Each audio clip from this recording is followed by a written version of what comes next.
The view from Ethan Blackwood's Manhattan penthouse stretched across the glittering skyline, but tonight, he barely noticed it. His life, built from nothing into a multimillion-dollar empire, seemed to blur under the weight of the letter he now held in his hands. The package had arrived earlier that day.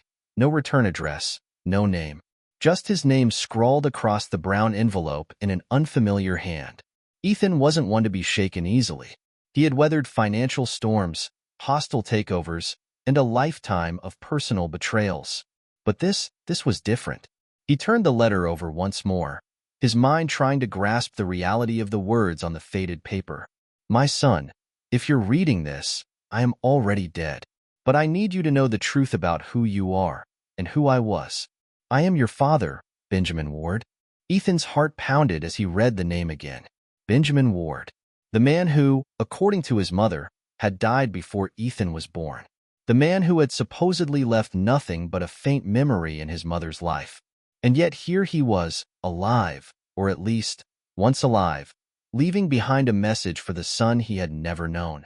Ethan sank into his leather armchair, the weight of the revelation pressing on him. Could this be real?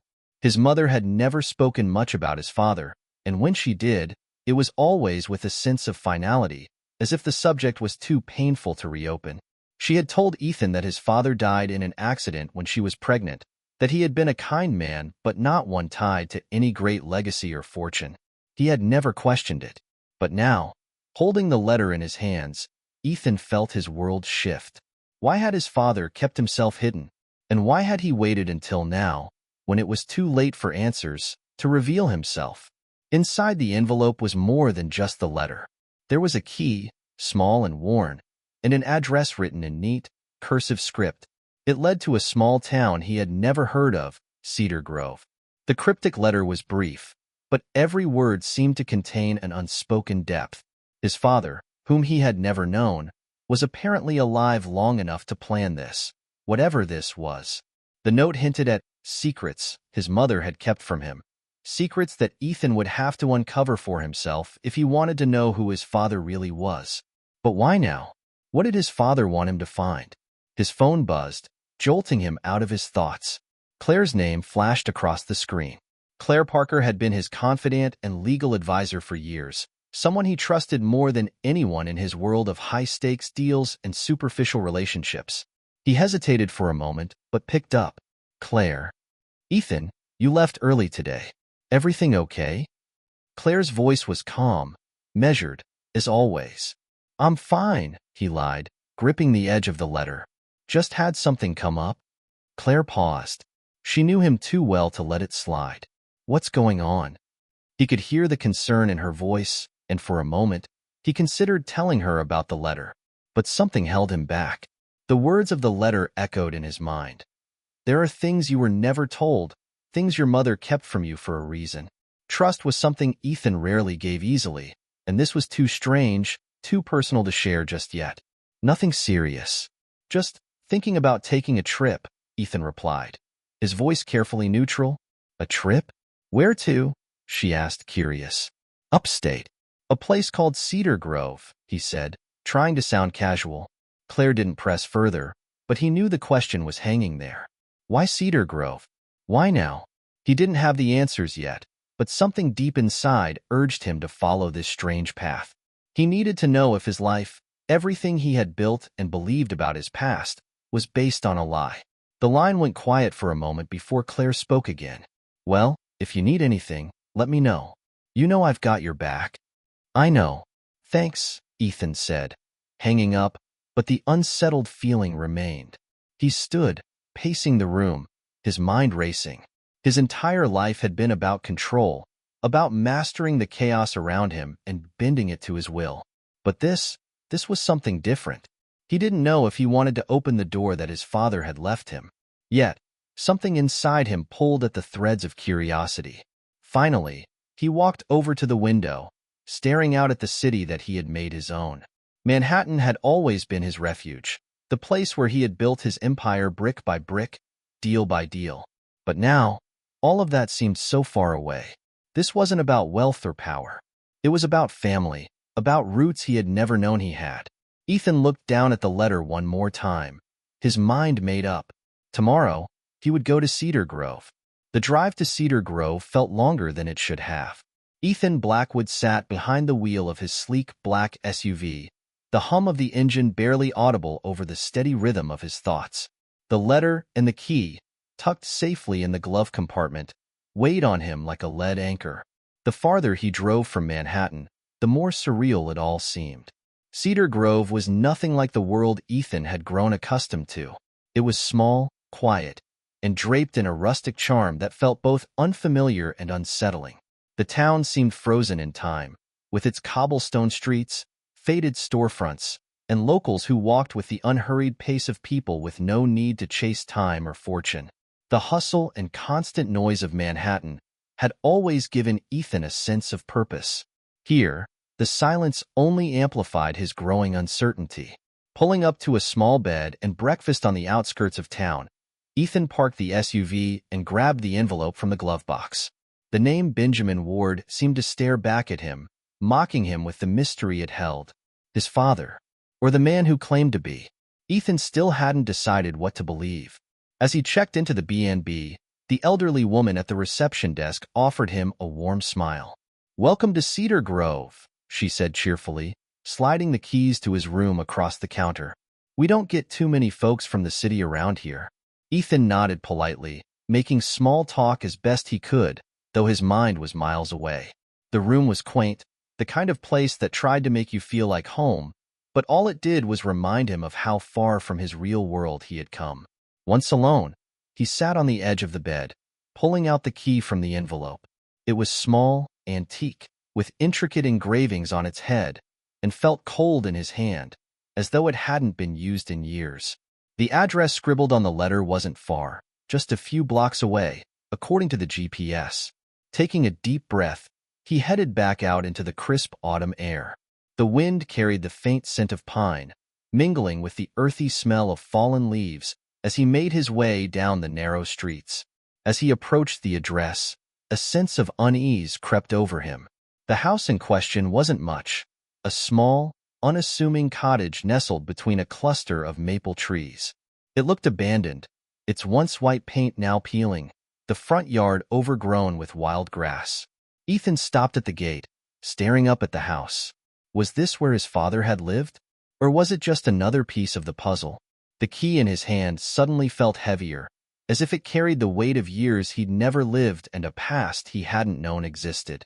He hesitated for a moment, wondering if he should even continue. What if this was all some elaborate joke?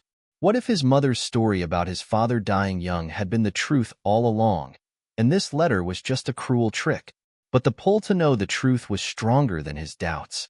He approached the door, slipping the key into the lock. It turned easily, as if it had been waiting for this moment. The door creaked open, revealing a dark, musty interior. The air was thick with dust, and the faint smell of decay lingered in the corners. Ethan stepped inside, his footsteps echoing in the hollow space. The living room was sparsely furnished, with a worn-out couch and a coffee table littered with old magazines. A few framed photos hung on the wall, their images obscured by years of neglect. Ethan moved toward them, his pulse quickening as he wiped away the dust from the glass. The first photo was of a man, middle-aged, with a strong jawline and piercing eyes. Benjamin Ward. Ethan didn't need anyone to tell him who it was. He could see traces of himself in the man's face, the same sharp features and intense gaze. The realization hit him like a punch to the gut. This wasn't a trick. Benjamin Ward had been real. But why had his mother lied? Why had she hidden this life from him? His fingers moved to the next photo, a faded image of Benjamin standing next to a young woman, Ethan's mother. Her face was soft, kind, as he remembered it, but there was something in her eyes that unsettled him. A sadness, perhaps, or a secret she had taken to her grave. Ethan's throat tightened. The woman he had known, the one who had raised him alone, had never spoken of Benjamin with any real emotion. It was as if his existence had been erased from her story altogether. Now, looking at these images, Ethan felt a swirl of confusion, anger, and grief. A noise from the back of the house snapped him out of his thoughts. It was faint, like the creaking of floorboards under weight. He froze, listening. Someone else was in the house. Ethan's body tensed.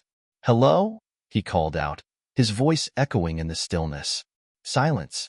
He moved cautiously toward the back hallway, where the noise had come from. The house was dimly lit, with just enough light filtering in through the cracks in the boarded-up windows. As he stepped closer, the air grew colder, and a chill ran down his spine. The hallway led to a single door, slightly ajar. Ethan pushed it open, revealing what looked like a small study. There, standing by a cluttered desk, was a man. He was older, his hair gray and thinning, his face worn but sharp. The man didn't turn around at the sound of Ethan's approach. "Who are you?" Ethan demanded, his voice firm but edged with caution. The man slowly turned, his eyes locking onto Ethan's. For a moment, neither of them spoke. Then the man gave a small, knowing smile. "I've been waiting for you, Ethan," the man said, his voice gravelly but calm. "My name is Marlon Gray. I knew your father." Ethan felt his chest tighten. This was the private investigator he had hired just days ago, but he hadn't expected to find him here, inside the very house he was investigating. The strangeness of it all was not lost on him. "You knew my father?" Ethan repeated, the weight of the question settling in. Marlon nodded slowly. "I did, and I know why you're here. There's a lot you don't know, and it's time you learned the truth." Ethan stared at him, 1,000 questions swirling in his mind, but before he could speak, Marlon gestured to the desk. On it lay more photographs, documents, and a map. A map with Cedar Grove at its center and red circles marking several locations around town. "This is just the beginning, Ethan," Marlon said, his tone low and serious. "What you're looking for, it goes deeper than you think." Ethan looked down at the map, the pieces of his father's life starting to form a web of secrets. His heart pounded in his chest. Whatever this was, it was more than he had bargained for. And there was no turning back. Ethan sat in stunned silence, the weight of Marlon Gray's words hanging in the musty air of the small study. His eyes drifted across the cluttered desk, over the maps and documents that held pieces of a past he had never known existed. The room, thick with the smell of damp wood and dust, felt as if it were closing in on him. Marlon had been waiting for him, but the investigator's calm demeanor only added to Ethan's unease. Ethan swallowed hard, trying to steady himself. "What is this?" he asked, his voice quieter than he intended. Marlon leaned back slightly, watching Ethan carefully. "This," he said, motioning to the papers on the desk, "is everything your father left behind. And it's why you're here. There's more to your family than you've been told, Ethan. A lot more." Ethan's mind raced. He had always known there were parts of his mother's story that didn't add up, but he never thought it was something this complex, something that involved his father, a man he had been told was dead long before he was born. "Why now?" Ethan asked, gripping the edge of the desk, his knuckles white. "Why did my father wait until he was dead to tell me any of this? And what does my mother have to do with it?" Marlon hesitated, his expression hardening. "Your father was a complicated man. His life was full of dangerous choices, and he made enemies, powerful enemies. He kept you hidden for a reason. Your mother, well, she was part of it too.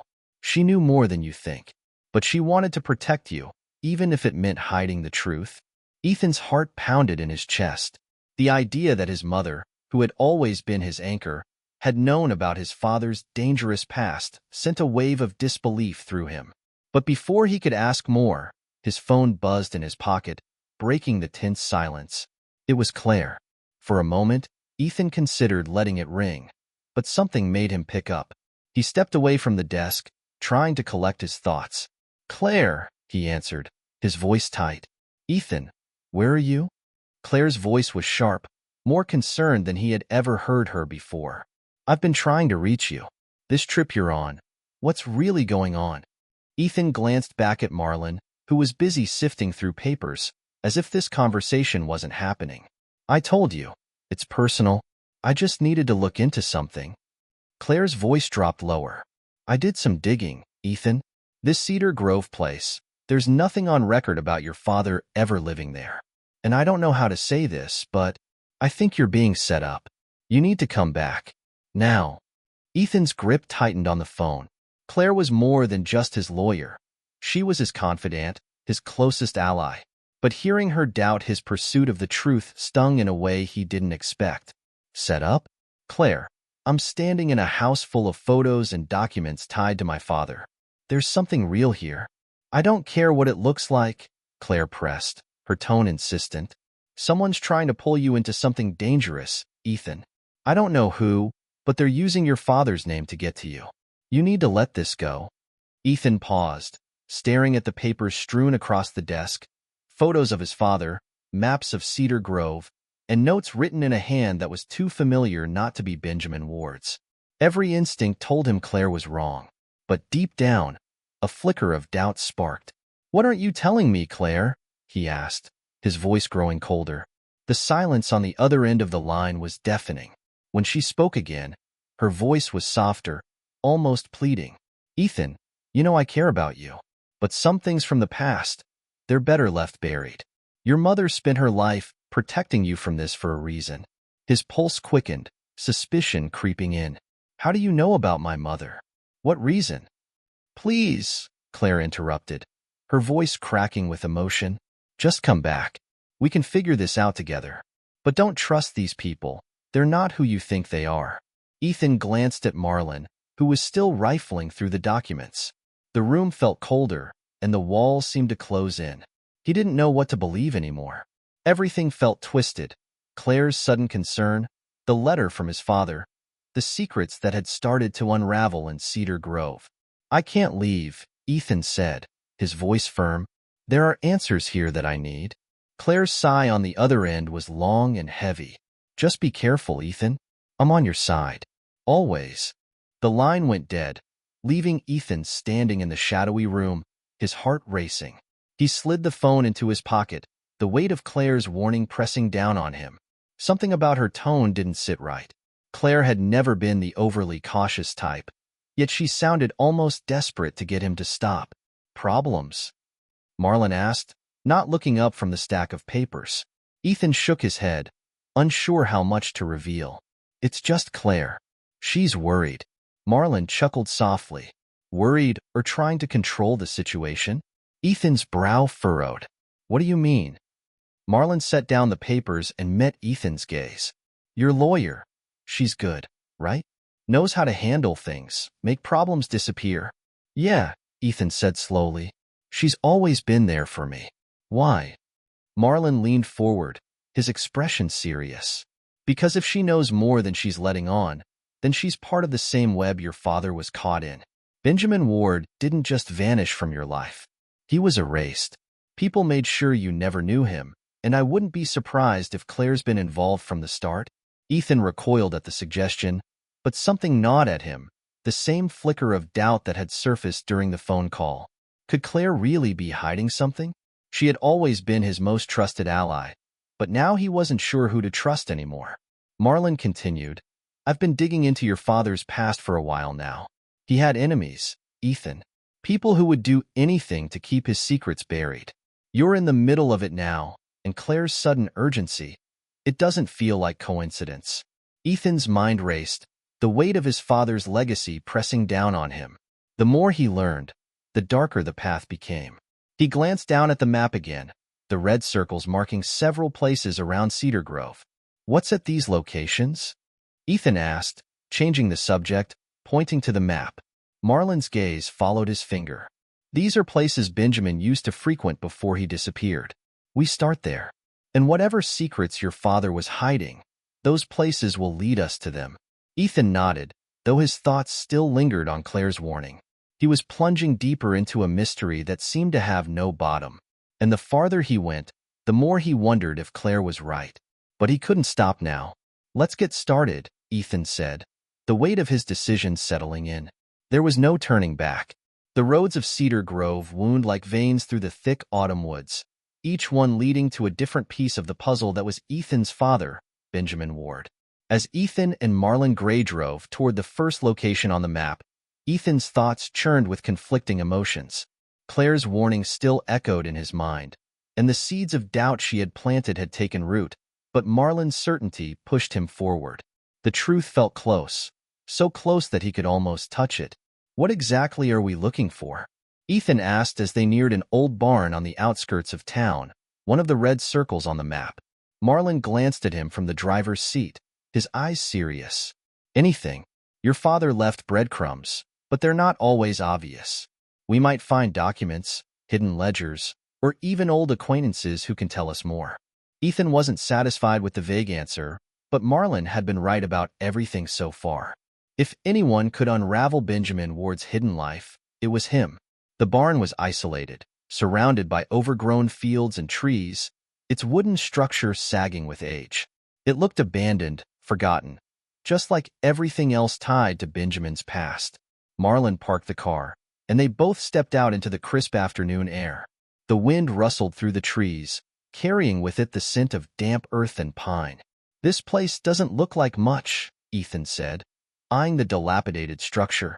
"It's not supposed to," Marlon replied, his voice low. "Your father was careful. He used places like this to hide things in plain sight." As they approached the barn, the wooden door creaked open with little resistance, revealing a dark, musty interior. Sunlight filtered in through gaps in the walls, illuminating dust particles that floated lazily in the air. The barn was mostly empty, save for a few rusted tools, broken crates, and the skeletal remains of a tractor long past its prime. Ethan's eyes scanned the space, searching for anything that stood out. "What now?" Marlon didn't answer immediately. Instead, he walked to the far wall, running his fingers along the wood. After a few moments, he crouched down and tapped on the floorboards. The hollow sound that echoed back made Ethan's pulse quicken. "There's something underneath," Marlon said, prying open the boards with a crowbar he'd brought along. With a groan, the old wood gave way, revealing a small compartment beneath the floor. Inside was a metal box, rusted at the edges but still intact. Marlon pulled it out, his movements careful and deliberate, and handed it to Ethan. Ethan stared at the box in his hands, his heart pounding. The weight of whatever was inside felt heavy, not just physically, but emotionally. He had spent his entire life building something from nothing, and now, with each passing moment, he was realizing just how much of that nothing had been constructed on lies. Marlon nodded for him to open it. With trembling fingers, Ethan undid the latch and lifted the lid. Inside, there were several yellow documents, a few photographs, and a small leather-bound notebook. Ethan picked up the notebook first, flipping through its pages. The handwriting was his father's. He recognized it from the letter. The entries were short, cryptic, and dated back decades. August 12, 1994. Another deal gone through. The syndicate is pleased, but I can't help feeling I've lost control. Mary wants to pull out, but she doesn't understand what's at stake. They'll never let us walk away. October 5, 1995. The boy can never know. It's too dangerous. Mary agrees now. We'll keep him safe, even if it means burying everything. Ethan's heart raced as he read. The boy. They were talking about him. His mother had been part of this, just as Marlon had suggested.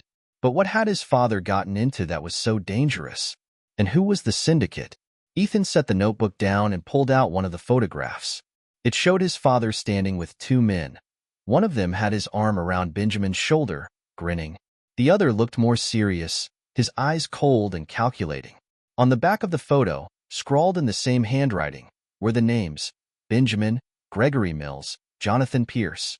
Gregory Mills, Ethan murmured, recognizing the name. Marlon had mentioned him, a key figure from his father's past. Marlon glanced over. Mills was your father's closest associate before he disappeared. If anyone knows the full story, it's him. We need to find him. Ethan's jaw tightened. The more he uncovered, the darker the truth seemed to become. His father wasn't just a man with secrets. He had been involved with something dangerous, something that had forced his mother into hiding the truth for all these years. And now, that legacy had fallen on Ethan's shoulders. As they packed the box back into the car, Ethan's phone buzzed again. He pulled it out, seeing Claire's name flash across the screen. Hesitation gripped him. Did he really want to talk to her after what Marlon had suggested? Could she have known all along? He let it ring, shoving the phone back into his pocket. He couldn't deal with Claire's warnings right now. He had to focus on what was in front of him. Marlon slid into the driver's seat, and started the car. "We've got one more stop today," he said. "Gregory Mills lives just outside town. If anyone can shed light on your father's last years, it's him." Ethan nodded, his mind still swirling with the revelations from the barn. "Let's go." The drive to Gregory Mills' house was shorter than expected, but every mile felt like an eternity to Ethan. His father's face, the cryptic journal entries, the mysterious names. They all played over in his mind, refusing to give him any peace. When they arrived at the small, secluded cabin, Marlon parked the car and turned to Ethan. "Let me do the talking at first. Mills isn't exactly the trusting type." The cabin was as unassuming as the barn had been. Old, with peeling paint and a roof that looked like it hadn't seen repairs in years. As they approached the door, Marlon knocked, the sound echoing in the stillness of the forest surrounding them. After a few moments, the door creaked open, revealing an older man with a gaunt face and wary eyes.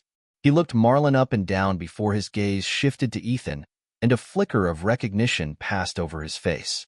"Ethan Blackwood," Gregory Mills said, his voice gravelly. "I wondered when you'd come knocking." Ethan's chest tightened. "You know who I am?" Mills let out a humorless chuckle. "I knew your father. Of course I know who you are. Come in."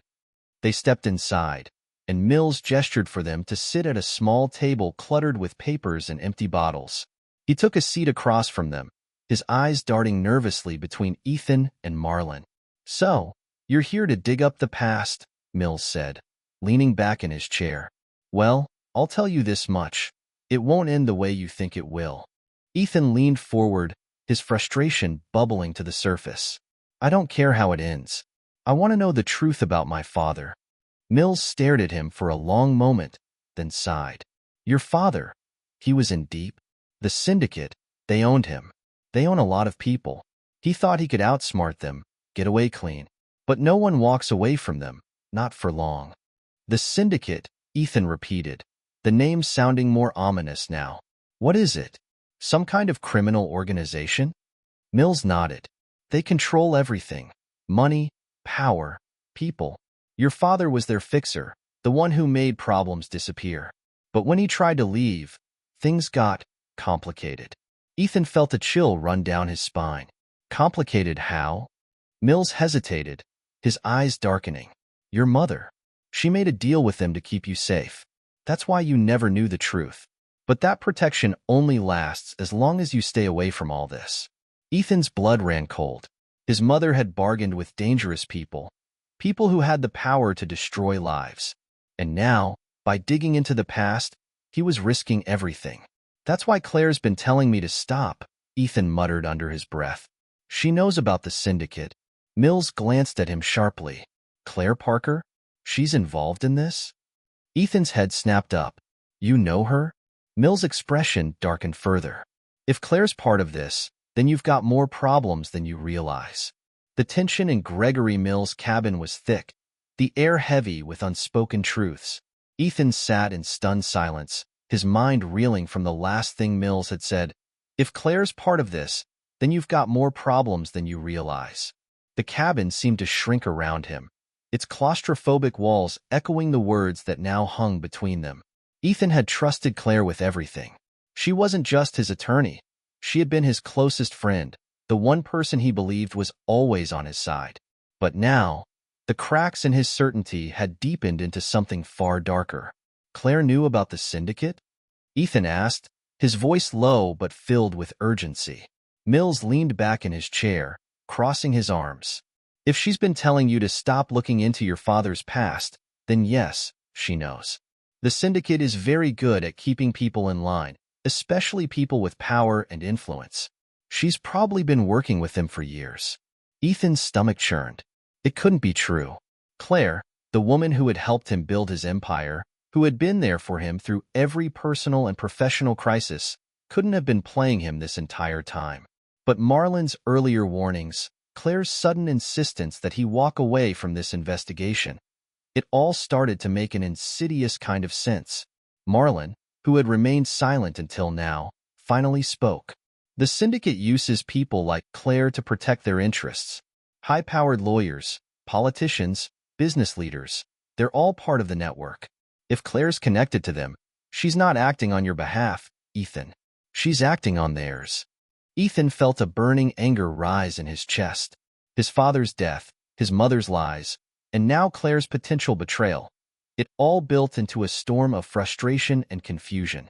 But instead of letting it overwhelm him, Ethan forced himself to focus. He needed answers, and they weren't going to come from panicking or second-guessing every decision. "You're sure about this?"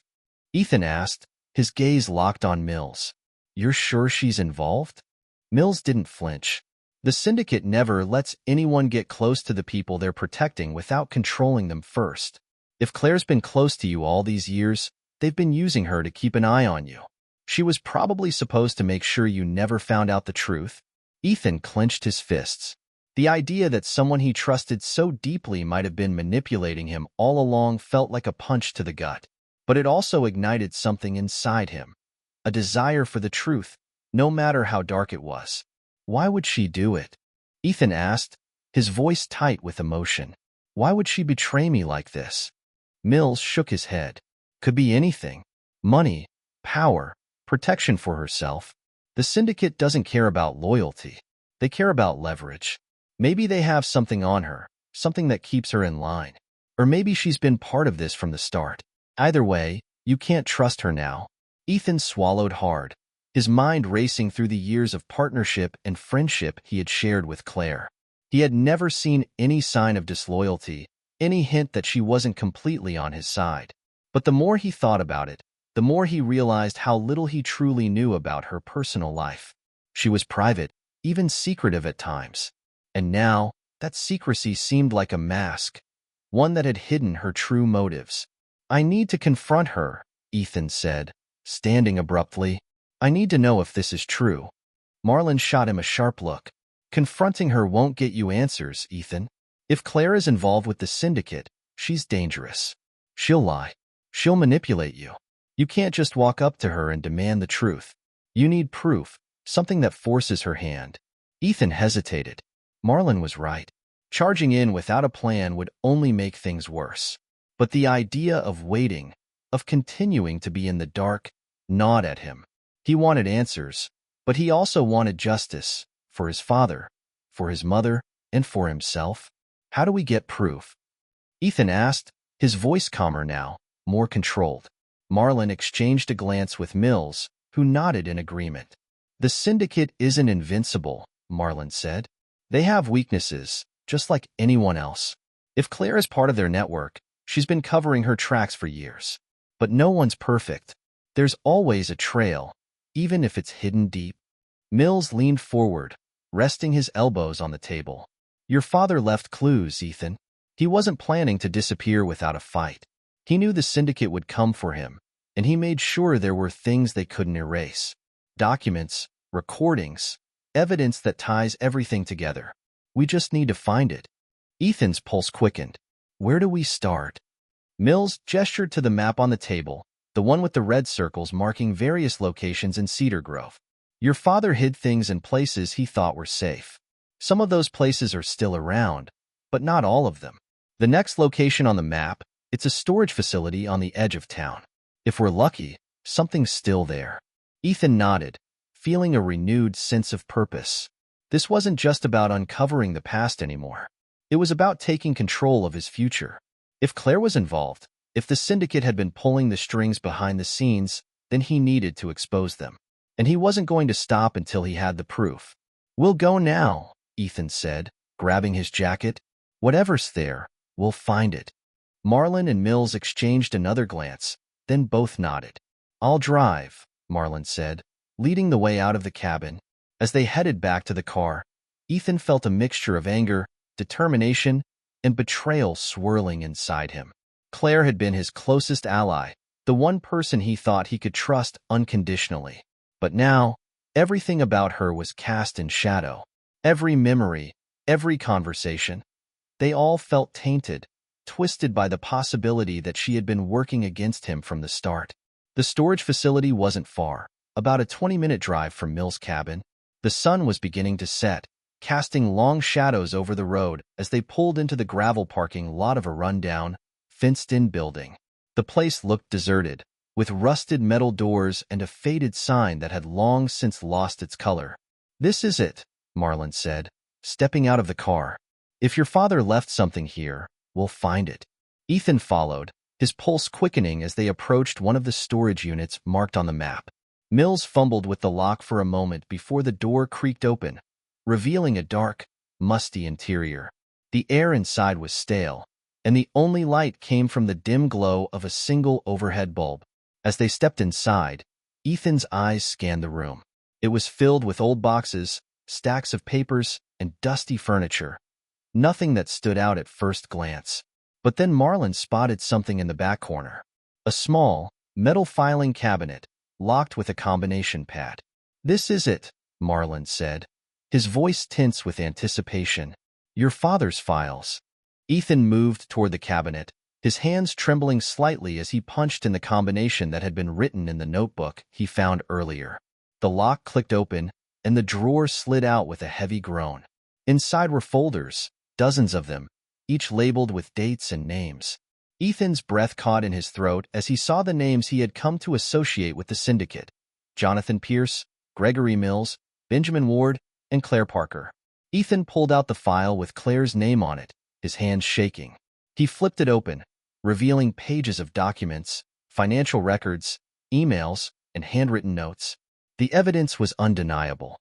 Claire had been part of the syndicate for years, her name linked to countless deals, manipulations, and betrayals. But one document stood out. It was a letter, written in Claire's handwriting, addressed to someone in the syndicate. "Ethan can never know. He trusts me, and that's how we'll keep him in line. I'll make sure he stays far away from his father's past. If he starts digging, it'll be the end for both of us." Ethan's heart sank. The betrayal was complete. Claire had been lying to him for years, manipulating him, keeping him away from the truth.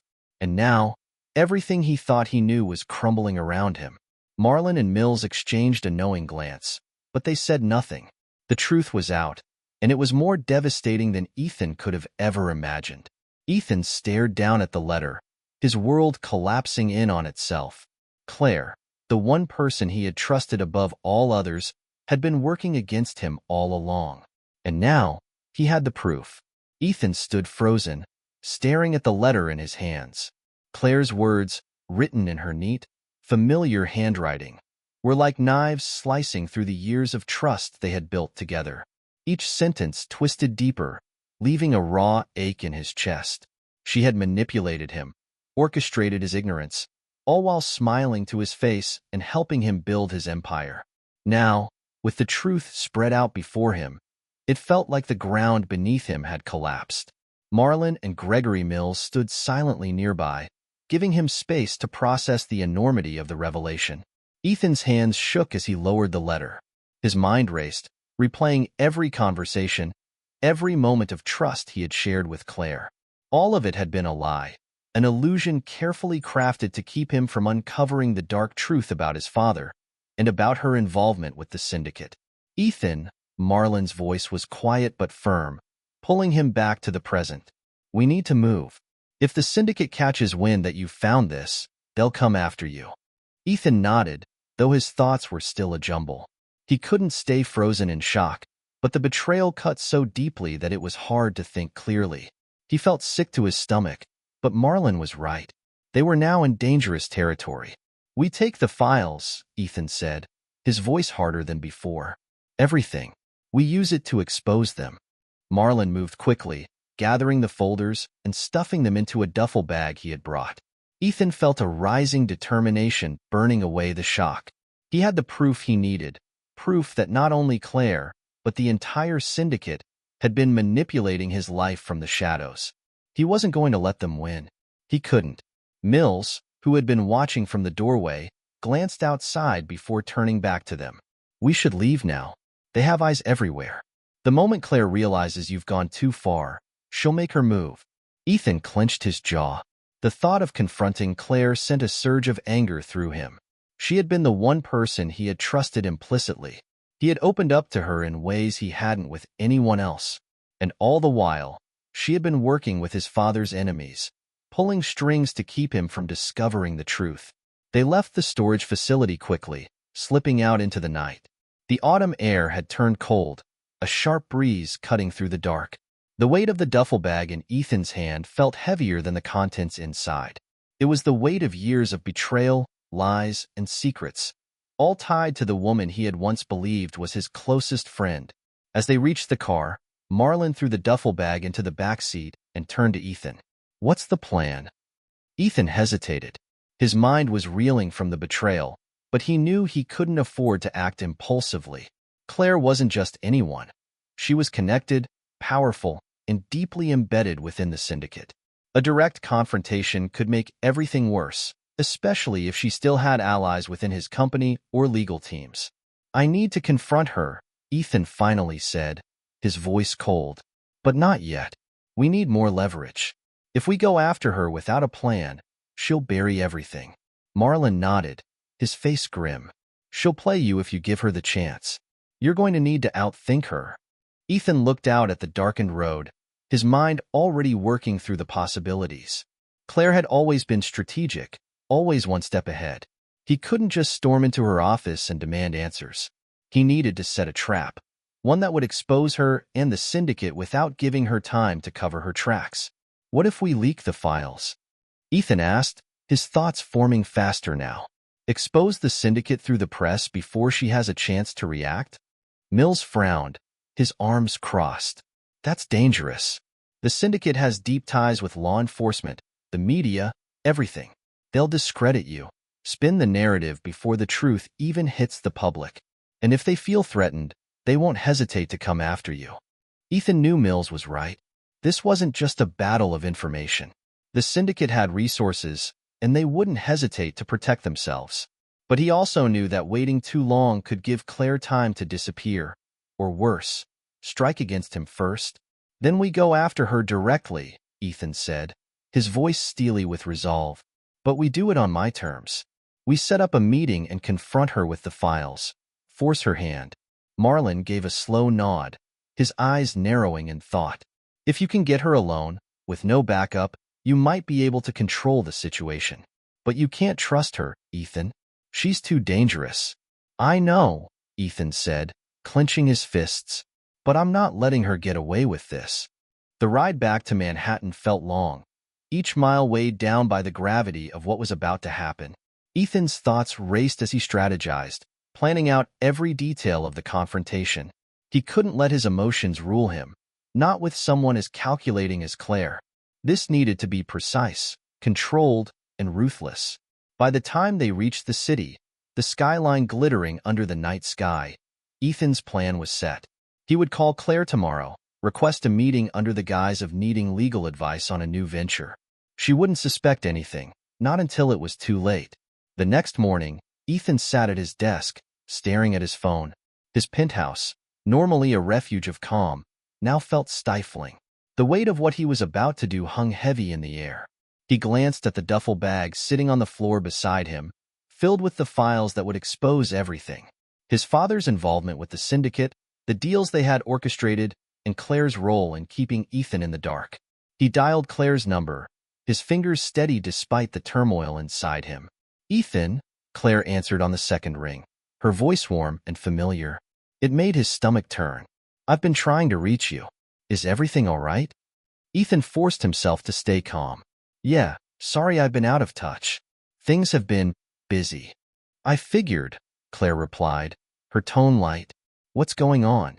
Do you need me to look over something?" "Actually, yes," Ethan said, keeping his voice casual. "I've been working on a new project, something pretty big.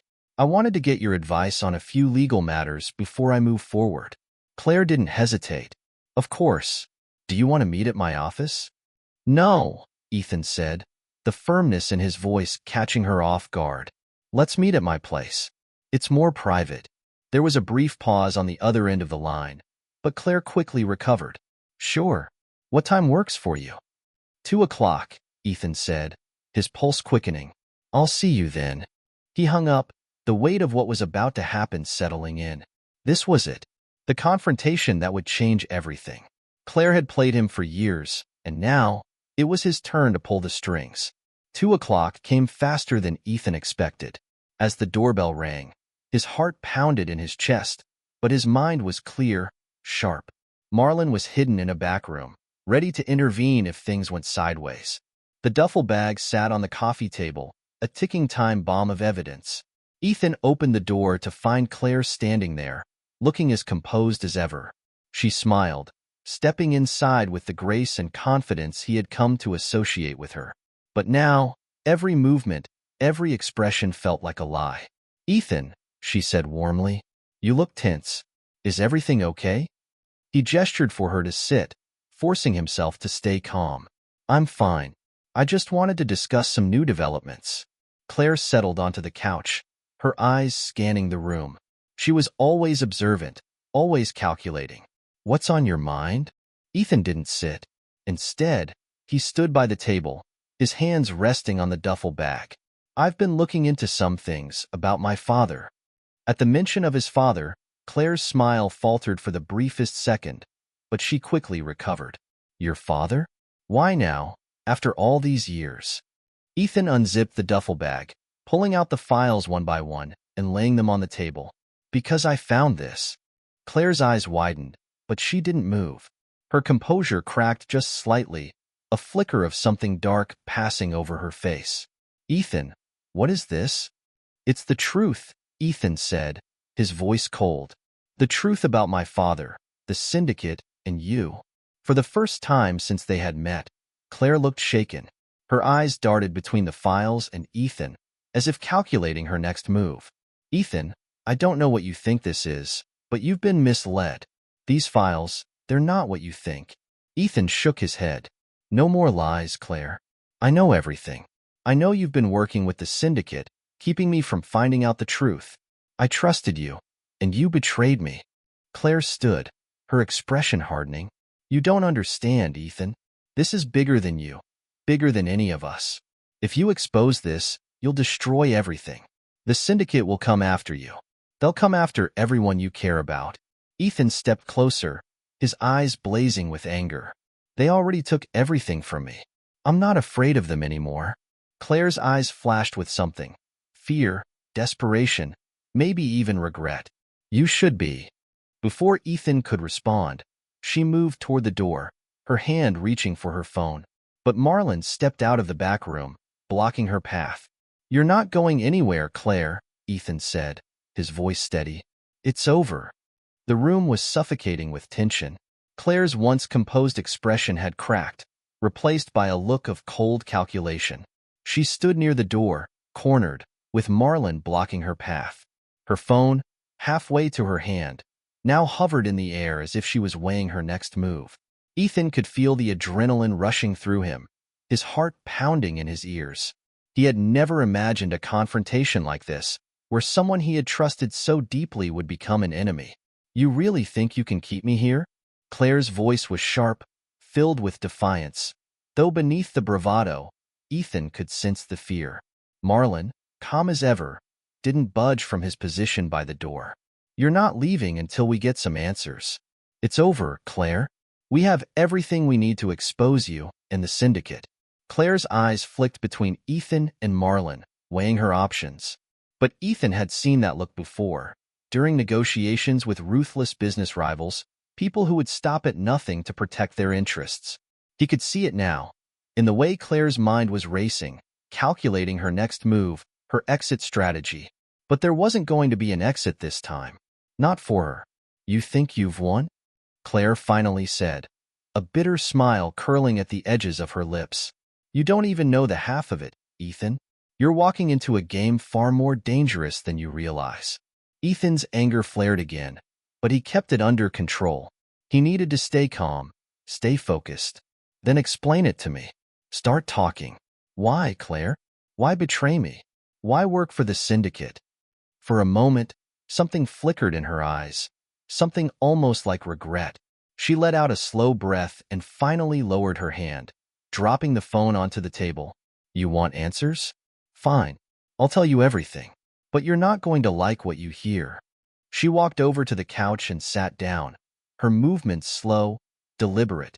Ethan watched her closely, wary of any sudden moves. Marlon remained by the door, keeping his eyes on her, but but Ethan could sense she wasn't planning to run. Not anymore. Claire took a deep breath, her fingers tracing the edge of the armrest. It started years ago, long before I met you. Before you even knew who the syndicate was. I was just a young lawyer back then, fresh out of law school, working for one of the biggest firms in the city. I thought I had everything figured out, thought I was going to make it big. Her voice softened, almost as if she was talking to herself now, remembering the past. But then I made a mistake. A big one. I got involved in a case that shouldn't have been touched, one that involved some very powerful people. The syndicate. Ethan felt a chill run down his spine, but he didn't interrupt. He needed to hear everything. They knew, Claire continued, her voice tightening. They always know. They found out I had dug too deep, that I had seen things I wasn't supposed to. They gave me a choice. Either work for them or lose everything. My career, my freedom, my life. I was young, Ethan. I wasn't brave like you think. I was terrified. Ethan's fists clenched. So, you sold out. Claire's eyes flashed with anger. It wasn't that simple. You don't say no to the syndicate, not unless you want to end up dead. I thought I could play along, keep them at arm's length, maybe even get out someday. But once you're in for good. They don't let go. Her words hung in the air, heavy with the weight of her decisions. Ethan's anger bubbled beneath the surface, but he also felt a pang of pity. He could see the fear behind Claire's hardened expression, the fear of someone who had been trapped for years, making one terrible decision after another. So, you were trapped, Ethan said coldly. That still doesn't explain why you kept me in the dark all these years. Why didn't you come to me? We could have fought them together. Claire shook her head, her voice tinged with bitterness. You don't understand, Ethan. They didn't want you knowing about your father, about the syndicate. They wanted you to stay away, stay clean. And I thought I was protecting you. I thought keeping you in the dark was the best way to keep you safe. Safe. Ethan spat, his voice rising. You let me walk through life blind. You let me trust you while you were working for the very people who destroyed my family. Claire looked down at her hands, her voice barely above a whisper. I didn't have a choice. Ethan felt his chest tighten. You always had a choice. You could have come to me. You could have told me the truth. Claire looked up, her eyes filled with something he hadn't seen before. Vulnerability. I couldn't, Ethan. If I had told you the truth, they would have killed you. They were watching me, watching you, the whole time. I was their insurance, their way of making sure you never got too close to the truth. If you had started digging on your own, they would have eliminated you. And now? Ethan asked, his voice cold. Now that I've uncovered all of this, what do you think they'll do? Claire swallowed hard. Now they'll come after you. And me. I broke the rules by letting you get this far. The gravity of her words settled in the room like a dark cloud. Ethan knew she was right. The syndicate wasn't going to let him walk away with all this information. He had exposed too much, learned too many of their secrets. And Claire, by failing to keep him in check, had sealed her own fate as well. What do you want from me, Claire? Ethan asked, his voice low. What do you expect me to do now? She looked up at him, her eyes pleading. I can help you, Ethan. I know the people in the syndicate. I know their weaknesses, their connections. If we work together, we can bring them down. Ethan's anger flared. You expect me to trust you? After everything you've done? I didn't want to betray you, Claire said, her voice breaking, but I had no choice. Now, you do. If you want to survive, if you want to beat them, you'll need me. Ethan stood there, the weight of her words pressing down on him. She was right about one thing. He was in deeper than he ever imagined. The syndicate wasn't just a shadowy organization operating in the background of his life. They were watching him, controlling him, and they wouldn't stop until they had eliminated the threat he posed. But could he trust Claire? Could he really work with her, knowing she had been lying to him for years? Marlon stepped forward, his voice cutting through the silence. She's not wrong, Ethan. The syndicate is bigger than you think. If you want to take them down, you'll need someone on the inside. Ethan closed his eyes for a moment, trying to block out the whirlwind of emotions threatening to overwhelm him. He didn't want to admit it, but they were right. He couldn't do this alone. Claire, for all her betrayal, was still his best chance at bringing down the syndicate. But that didn't mean he forgave her. "Fine," Ethan said, his voice cold and firm. "You help me take down the syndicate. But once this is over, you're done. I don't care what happens to you." Claire flinched, the pain of his words visible on her face, but she nodded. "I understand." Marlon crossed his arms, eyeing Claire with caution. "What's the first move?" Claire stood, her composure returning as she slipped back into the role she had always played. Calculated, strategic. "We need to dismantle them from the inside. I can get us access to their financial records, their legal ties, and their most important players. But we have to be careful. If they suspect anything, they'll come after us hard." Ethan nodded, though the rage still simmered beneath his surface. He didn't want to be near her, let alone work with her, but he knew he had no choice. Not if he wanted to bring down the people who had destroyed his family and the woman who had betrayed him. Claire glanced at him one last time before turning to Marlon. "We start tomorrow. We need to move quickly before they realize we're onto them." As Claire and Marlon began discussing the logistics of their next steps, Ethan stood by the window, staring out at the city skyline. The world outside seemed so calm, so normal, but he knew better now. His life, once built on the foundation of wealth and control, was crumbling beneath him, revealing the dark underbelly of lies that had always been there. The syndicate was watching, and they wouldn't stop until they had erased him from existence. But now, with the files, with the truth in his hands, Ethan knew one thing for certain. He wasn't going down without a fight. Ethan stared out at the Manhattan skyline as the evening light dimmed, casting the city in a cold, metallic glow. The weight of everything pressed down on him: Claire's betrayal, the looming threat of the syndicate, and the dangerous path he was now walking. Even though the skyline was familiar, the world felt different, darker, as if the truth had tainted everything. Behind him, Claire and Marlon were discussing their next move, the murmurs of their conversation blending into the distant hum of the city. It still felt surreal to Ethan, working with Claire, the woman who had betrayed him, who had been part of the very force that destroyed his family. But as much as he hated it, he knew they had to act together. The syndicate was too powerful, too deeply entrenched for him to take on alone. He turned back to the room, his eyes landing on Claire. She had slipped into her familiar role as strategist, her mind already calculating the next steps. It was a role she had played so well for years, guiding him, advising him, all while keeping him in the dark. Now, the tension between them was palpable, but Claire's determination remained unshaken. She was good at this, Ethan knew, but it didn't mean he trusted her. Not anymore. Marlon glanced at Ethan, breaking the rhythm of their conversation. "You ready for this? Once we start moving, there's no turning back." Ethan nodded slowly, his resolve hardening. "I'm ready. We do this on my terms." Claire, standing across the room, met his gaze, a flicker of something unreadable in her eyes. She knew the stakes, and she knew that whatever shred of trust they had was gone. But they both needed each other, for now.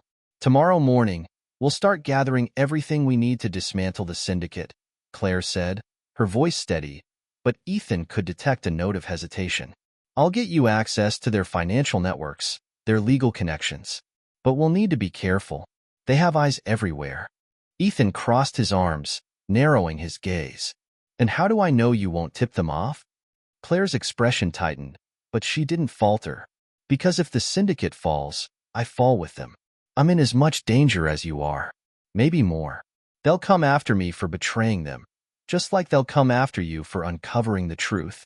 Ethan didn't respond immediately, but deep down, he knew she was right. The moment Claire had let him discover the files, her safety had evaporated. The syndicate didn't forgive or forget, and Claire was now a liability, just like him. Marlon moved to the table, laying out the map of key syndicate locations they had found in the files. "There's one major player we need to hit first, Jonathan Pierce. He's high up, connected to both the financial and legal sides of the syndicate. If we can take him down, the rest will start to crumble." Jonathan Pierce. The name made Ethan's stomach churn. He had seen Pierce in the photos with his father, smiling, as though he had no care in the world. But now, Pierce wasn't just another name on a list. He was one of the architects of the destruction of Ethan's family. Taking him down would be more than just strategy. It would be personal. Pierce runs his operations from his office in Midtown, Claire said, pointing to a spot on the map. He's careful, but he has one weakness. He's arrogant. He doesn't believe anyone can touch him. We'll use that against him. Ethan's mind raced as he absorbed the plan. They would target Pierce first, gather evidence, expose his connections, and use that to unravel the syndicate from the inside. But as they discussed the details, a thought lingered in the back of his mind. Something still didn't add up. His father. The files had given him answers, but there was something else. Something deeper about his father's disappearance that still nagged at him. Why had his father been so involved with the syndicate? And more importantly, why had he tried to leave? What had made him risk everything? Ethan turned to Claire, his voice sharp. There's one thing I still don't understand. My father. Why did he want out? He was powerful. He had the money, the influence. Why would he want to leave the syndicate if he was so embedded in it? Claire hesitated for a moment, her eyes flickering with something like guilt before she spoke. Your father. He wasn't the man you think he was, Ethan. He built his empire, but he didn't realize how deep the rot went. By the time he wanted out, it was too late. Too late? Ethan pressed, frustration creeping into his voice. What does that mean? Claire sighed, her shoulders slumping slightly. Your father got in too deep with people like Jonathan Pierce and the rest of the syndicate. He thought he could walk away, but once you're in their world, they don't let you leave. They control everything, your money, your life, your family. Your father tried to escape, and, well, you know how that ended. Ethan's jaw tightened. You're saying they killed him? Claire's eyes darkened. I don't know for sure, but yes, that's what I believe. He was becoming a liability to them, just like you are now. The room fell into a heavy silence, the full weight of her words sinking in. Ethan had suspected as much, but hearing it spoken aloud felt like a final blow. His father had tried to leave, to protect his family, and the syndicate had made sure he never got the chance. And now, history was repeating itself. Your mother knew, Claire added softly, breaking the silence. She knew what would happen if you ever got too close. That's why she kept you in the dark. She was trying to protect you from all of this. Ethan's heart twisted at the mention of his mother. He had been angry at her for keeping the truth from him, for letting him believe his father had died a different kind of death. But now, with Claire's confession, he understood why. His mother had been terrified that the syndicate would come for him next. She had been right to be afraid. He took a deep breath, pushing the emotions aside. There would be time to process all of this later. For now, he needed to focus on the task at hand. We take down Pierce, Ethan said, his voice hardening with determination, and then we go after the rest. Claire nodded, though there was a sadness in her eyes. Yes, but once we start this, there's no going back. The syndicate won't just sit back and let us tear them down. I'm not afraid of them, Ethan said, the fire in his chest burning hotter than ever. They've taken everything from me already. Marlon stepped forward, folding the map and tucking it into his jacket. We'll hit Pierce's financial records first. If we can leak those to the authorities, it'll expose him. But we'll need to be quick. Once he knows he's been compromised, he'll disappear. Ethan nodded, his mind already racing through the plan. They would hit Pierce where it hurt, his money. The syndicate's power was rooted in its wealth and influence, and if they could cut off one of the heads, the rest would start to unravel. But as they prepared to leave, something inside Ethan still gnawed at him. A deeper truth, a final piece of the puzzle that still eluded him. He turned to Claire, his voice low. There's something you're not telling me, he said, his eyes narrowing. Something about my father. What else are you hiding? Claire's face paled slightly, but she held his gaze. There's nothing else, Ethan. I've told you everything.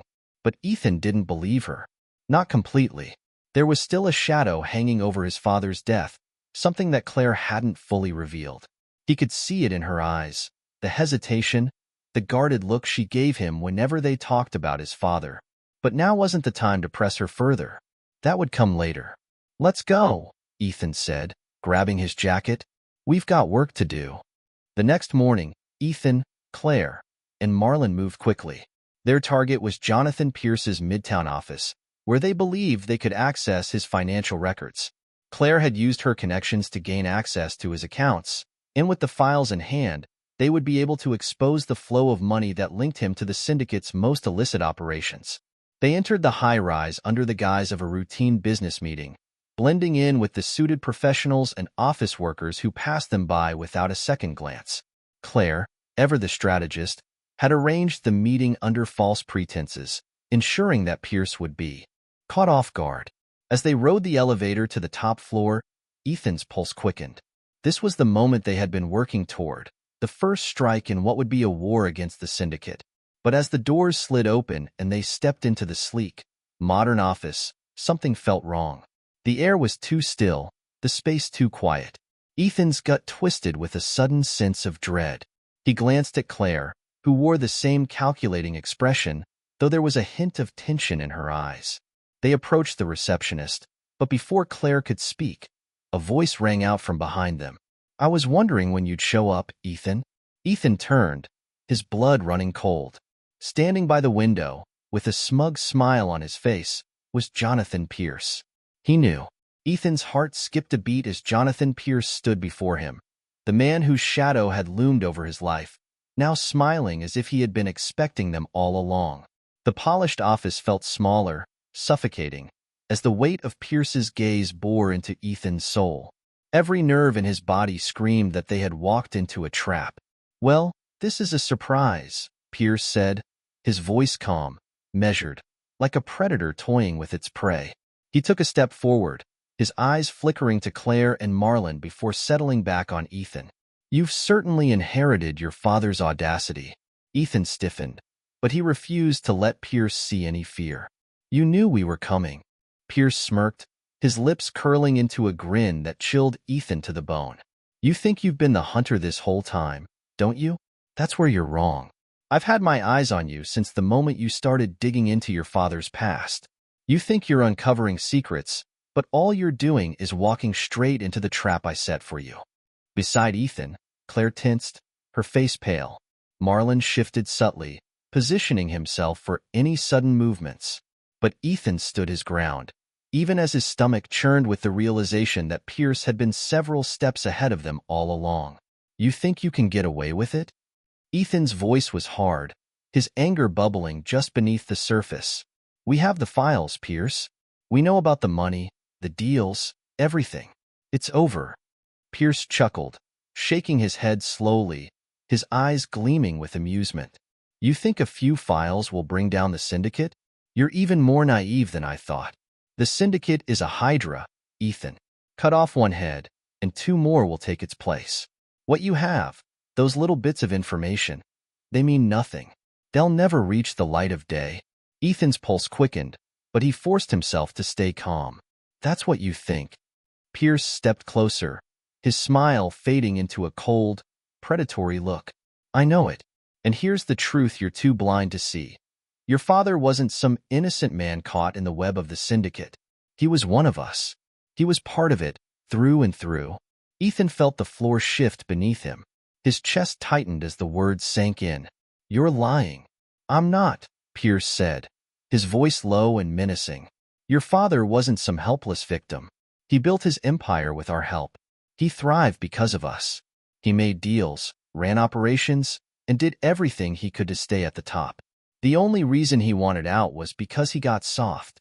Thought he could protect you and your mother. That's why he had to go."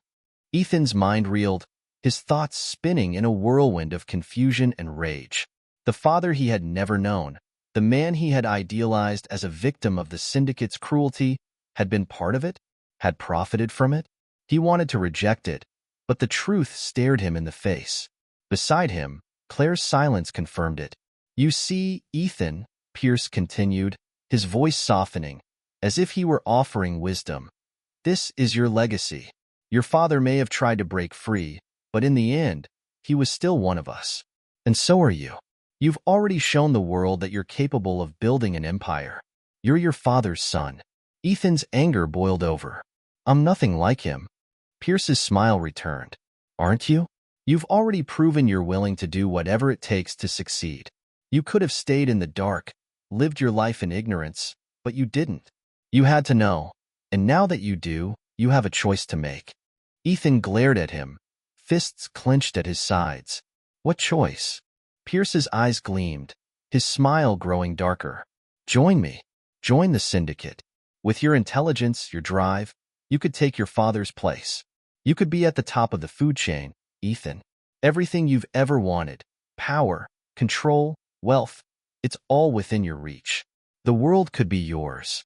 The room fell into a tense silence as Pierce's offer hung in the air. Marlon's eyes darted to Ethan, a subtle warning in his gaze. Claire stood frozen, her expression unreadable, though her earlier guilt seemed to deepen with every word Pierce spoke. Ethan's mind raced. Pierce was offering him everything he had built his life around. Power, wealth, control. It was tempting, the thought of having the kind of influence that could reshape the world to his advantage. But the cost, joining the very organization that had destroyed his father, manipulated his life, and turned the people he trusted into enemies, was too high. Pierce took another step toward him, his voice almost gentle now. Think about it, Ethan. You're already on the inside. With me, you'd never have to worry about anything again. No more threats. No more looking over your shoulder. You'd be protected. You'd be unstoppable. Ethan stared at Pierce, the man who had orchestrated so much of the darkness in his life. The rage, the betrayal, the loss of his father. It all built up inside him. But as tempting as the offer was, Ethan knew one thing for sure. He would never be like his father. And he would never be like Jonathan Pierce. Ethan's eyes burned with fury as he stepped forward, his voice low and filled with resolve. You're wrong about me, Pierce. I'm not my father. I'm not going to continue his legacy. I'm going to destroy it. Pierce's smile faltered for a split second, but his arrogance remained. You think you can take us down? The syndicate has been around longer than you can imagine. We've survived bigger threats than you. Ethan's jaw tightened. Maybe, but I'm still going to try. Without warning, Ethan lunged, grabbing the duffel bag filled with the files and swinging it across the room. The impact caught Pierce off guard, knocking him back into the desk. Papers scattered across the floor, and in the chaos, Marlon moved swiftly, grabbing Pierce by the collar and pinning him against the wall. Stay down, Marlon growled, his voice cold and controlled. Pierce glared up at them, his smug confidence momentarily shaken. You think this changes anything? Ethan's chest heaved with adrenaline, but his mind was clear.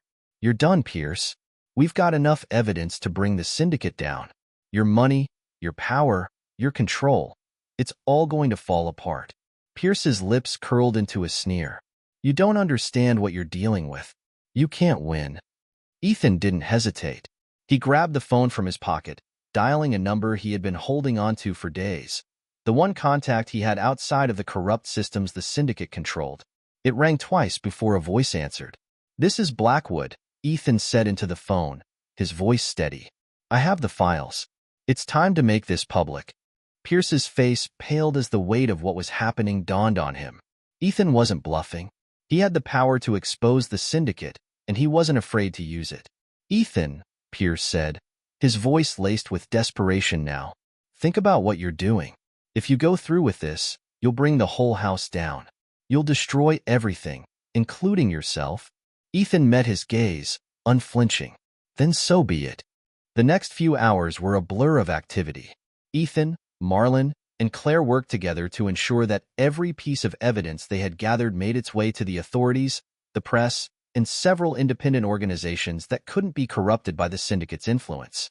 Every financial record, every illegal deal, every connection between the syndicate's powerful players, it was all being exposed.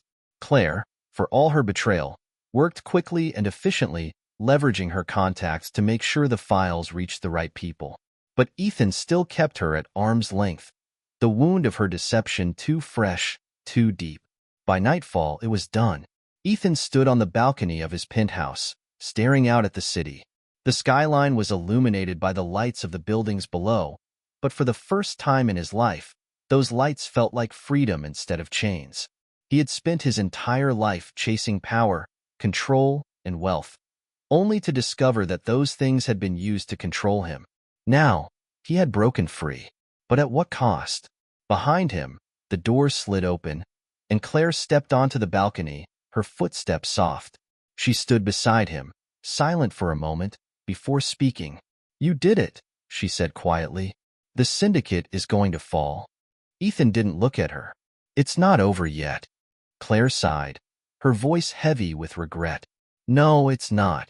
They'll fight back. There are still people out there who will try to keep the syndicate alive." Ethan nodded, the weight of that truth settling in. He had won a battle, but the war wasn't over. Still, for the first time, he felt like he was in control of his own life. He had exposed the darkness that had haunted him for years, and now he could finally start to rebuild. "You helped me," Ethan said after a long pause. "But don't think I've forgotten what you did." Claire looked down, her expression filled with guilt. "I know. I don't expect you to forgive me, but I did what I thought I had to do." Ethan finally turned to face her, his eyes cold but steady. "You were part of this for years. You betrayed me, my father, everything I thought I knew. That's not something I can forgive." Claire swallowed hard, her eyes glistening with unshed tears. "I understand." For a moment, they stood in silence, the city sprawling out before them, the weight of everything that had happened hanging in the air. "Where do you go from here?" Claire asked softly. Ethan looked out at the skyline, his mind clear for the first time in years. "I don't know, but whatever it is, it'll be on my own terms." Claire nodded, and without another word, she turned and walked away, disappearing into the shadows. As the door closed behind her, Ethan took a deep breath, the cold night air filling his lungs. The war with the syndicate wasn't over, but for now, he had won. And this time, the legacy he would build would be his own. The morning after Ethan had exposed the syndicate, Manhattan was buzzing with the fallout of his actions. News stations, headlines, and social media were dominated by reports of the massive leak, and the names of powerful individuals tied to illegal operations were plastered everywhere. Jonathan Pierce's empire, once untouchable, was crumbling, and the web of influence the syndicate had spun was starting to unravel. But for Ethan, standing on the balcony of his penthouse, it didn't feel like victory. Not yet. The city below looked the same. Bustling streets, honking cars, and glittering skyscrapers that pierced the sky. But everything had changed. Ethan had thought that exposing the syndicate would give him a sense of finality, that bringing down Pierce and his network would feel like justice. Instead, it felt like the beginning of something far more complicated, far more dangerous. Behind him, the penthouse was quiet. Claire was gone, and Marlon had left shortly after the files had been made public. The silence gave Ethan space to think, to process the enormity of what he had set in motion. The syndicate was wounded, but it wasn't dead. Powerful people would come for him, seeking revenge for the empire he had torn apart. But Ethan wasn't afraid. Not anymore. He had been a pawn in other people's games for too long, first in his father's world, then under the watchful eye of Claire and the syndicate. Now, he had broken free. For the first time in his life, Ethan was in control, but the cost of that control weighed heavily on him. His phone buzzed, breaking the stillness of the room. He glanced at the screen and saw Claire's name flash across it. For a moment, he considered ignoring it, but then he swiped to answer.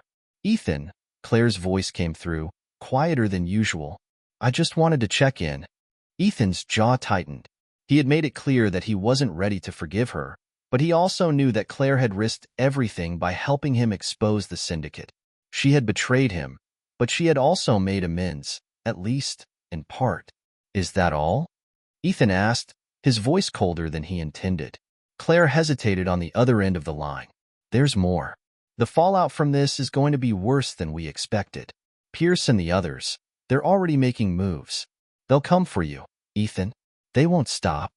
Ethan's grip tightened on the phone, but he remained calm. "I know. Let them come." Claire's voice softened. "I didn't do this to see you destroyed. I want you to be safe." Ethan's chest tightened with conflicting emotions, resentment, gratitude, and the lingering sting of betrayal. "You want me to be safe," he said, his voice laced with bitterness. "After everything you did?" "I know you don't trust me anymore," Claire said, her her voice cracking. And I don't blame you, but I'm still trying to make things right. I don't expect forgiveness, but I need you to understand. The syndicate won't stop until they've erased you from existence. Ethan stared out at the skyline, his thoughts swirling. Then I'll make sure they don't get the chance. There was a pause on the line before Claire spoke again. You've changed, Ethan. I had to. Another silence stretched between them, heavy and full of unspoken words. Finally, Claire spoke, her voice barely above a whisper. Goodbye, Ethan. The line went dead, and Ethan lowered the phone, letting out a long breath. Claire had been right about one thing. He had changed. The man he had been before all of this, the man driven by wealth and power, was gone. In his place stood someone who had been forged in betrayal and darkness, but who had come out stronger. And now, it was time to decide what to do with that strength. The next few days were a whirlwind of chaos as the fallout from the leak spread. Law enforcement agencies scrambled to investigate the financial records and evidence tied to the syndicate's operations. Public outrage grew as more names of influential people were revealed, politicians, CEOs, and even law enforcement officers who had been on the syndicate's payroll. The world was beginning to see the rot that had been hiding in plain sight. Ethan spent those days in his penthouse, watching the news unfold, but always keeping one eye on the door, knowing that retaliation could come at any moment. Marlon had offered to stay close, but Ethan had declined. He knew that what was coming next, he would have to face alone. One evening, as the sun dipped below the horizon, casting the city in a golden glow, there was a knock at the door. Ethan's muscles tensed as he approached, expecting an attack. But when he opened the door, he found someone he hadn't seen in years, Gregory Mills. Mills had been part of his father's world, one of the few people who had known the real extent of Benjamin Ward's involvement with the syndicate.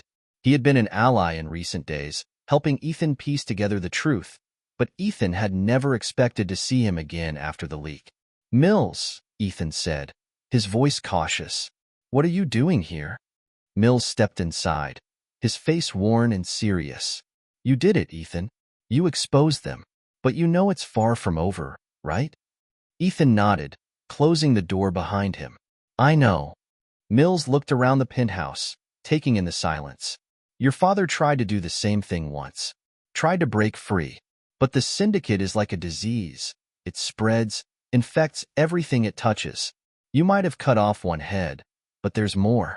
Ethan stared at him, the weight of Mills' words pressing down on him. So, what's next? Mills' gaze hardened. You have two choices. You can keep running, keep fighting them, always looking over your shoulder.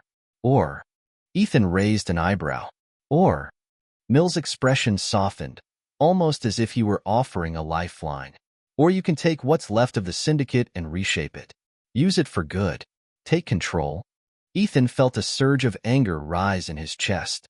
You want me to do what my father did? Become the thing I've been fighting against? Mills shook his head. Not like your father. He was weak. He tried to play both sides, and that's why he failed. But you're different. You know the game now. You could use the resources the syndicate left behind, dismantle the corruption from within, and build something new. Ethan turned away, staring out the window at the city. The temptation was there, gnawing at him. He had always been drawn to control, to power, and now, with the syndicate's infrastructure weakened, he had the chance to take it for himself. He could reshape the world, use the influence and resources for good, if that was even possible. But another part of him recoiled at the idea. It was the same choice Pierce had offered, just dressed in different words. Power was still power, no matter the intentions behind it. Mills stepped forward, his voice low. This is your legacy, Ethan. You can either let it destroy you, or you can take control of it. The choice is yours. Ethan's jaw tightened. The word legacy echoed in his mind, heavy and full of meaning. His father had tried to create a legacy, but it had destroyed him in the end. Ethan had spent his life chasing a legacy of his own, only to realize it had been built on lies. Now, with everything before him, the decision was clear. Ethan turned to face Mills, his eyes hard. I'm not my father, and I'm not going to follow his path. Mills frowned, disappointment flickering in his eyes. So, what are you going to do? Ethan let out a long breath, feeling the weight of his decision lift. I'm going to burn it all down. Every last piece of it. Mill's expression tightened, but he nodded, respecting the choice. Then you'd better be ready for the fight of your life. I am, Ethan said, his voice steady. I'm ready. The days that followed were filled with relentless pressure. Ethan worked tirelessly, continuing to expose every corner of the syndicate's reach. He sent the remaining files to investigative journalists, worked with law enforcement to ensure that no stone was left unturned, and dismantled every piece of infrastructure that had once belonged to the organization. It wasn't easy. Threats came daily, anonymous warnings, attempts on his life, and whispers of those still loyal to the syndicate trying to regain control. But Ethan pressed forward, undeterred. He wasn't just fighting for his life. He was fighting for something bigger, for the chance to build a life free of manipulation, free of shadows. Months passed, and slowly, the storm began to settle. The syndicate, once a sprawling network of power and corruption, had been reduced to ashes. Its members were either imprisoned, dead, or in hiding. The name Jonathan Pierce had become a symbol of downfall, a cautionary tale for those who thought they could control the world through fear. And as for Ethan, he had done what he set out to do. He had broken free. Standing on his balcony one evening, Ethan looked out at the city once more. It didn't feel like a cage anymore. It felt like a world full of possibility, one that he would shape on his own terms. The door behind him opened, and Marlon stepped out, joining him on the balcony. You did it, Ethan, Marlon said quietly, a note of respect in his voice. Ethan nodded, but there was no triumph in his expression. It's not about winning. It's about starting over. Marlon glanced at him, understanding. And what now? Ethan took a deep breath, the cool night air filling his lungs. Now? I build something new, but this time, it'll be mine. No syndicate, no legacy, just him. For the first time in his life, Ethan Blackwood felt truly free.